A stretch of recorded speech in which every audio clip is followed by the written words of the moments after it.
Hi అండి, hi అందరికీ. ఎలా ఉన్నారు అందరూ? సో ఈరోజు మనం మహామృత్యుంజయ మంత్రం గురించి, దాని ప్రతి ఒక్క పదము అర్థం గురించి కూడా తెలుసుకుందాం ఫ్రెండ్. ఓకే, మహామృత్యుంజయ మంత్రం. ఓం త్రయంబకం యజామహే సుగంధిం పుష్టివర్ధనం ఉర్వారుకమివ బంధనాన్ మృత్యోర్ముక్షీయమామృతాత్.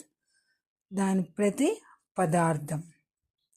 ఓం అనగా ఓంకారము, శ్లోకమునకు గాని మంత్రమునకు గాని ముందు పలికే ప్రణవనాదము. త్రయంబకం, 3 కన్నుల గలవాడు. యజామహే, పూజించుచున్నాము. సుగంధిం, సుగంధభరితుడు. పుష్టి, పోషణనిచ్చి పెరుగుదలకు తోడ్పడు శక్తి. వర్ధనం అనగా అధికము, పెరుగునట్లు చేయువాడు, పెంపొందించువాడు.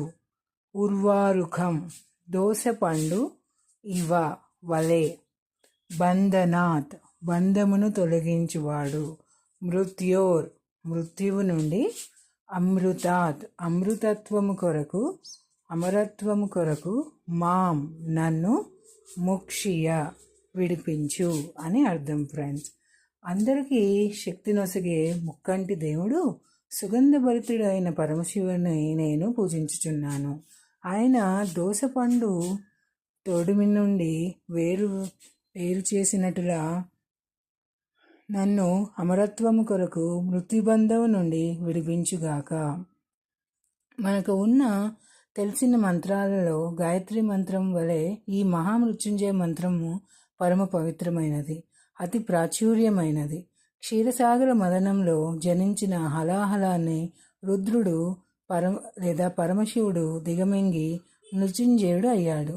ఈ మంత్రం జపించిన వారు కూడా ఆ రుద్రుని ఆశీస్సులు పొంది మృత్యుంజయుల గుదురు అని పలువురి నమ్మకం. ఇది ఒక విధమైన మృత సంజీవిని మంత్రం అని చెప్పవచ్చు. అంతేగాక ఆపదలు కలిగినప్పుడు కూడా దీనిని చదువుకోవచ్చును. సాధారణంగా 3 మార్లు కానీ 9 మార్లు కానీ లేదా త్రిగుణమైన సంఖ్య లెక్కన దీనిని పారాయణం చేస్తారు ఫ్రెండ్స్. దట్స్ అబౌట్ మహామృత్యుంజయ మంత్రం. మీరు నెక్స్ట్ ఏ మంత్రం గురించి తెలుసుకోవాలనుకుంటున్నారో కామెంట్ చేయండి friends. And if you like the content, please share, like and subscribe. Thank you.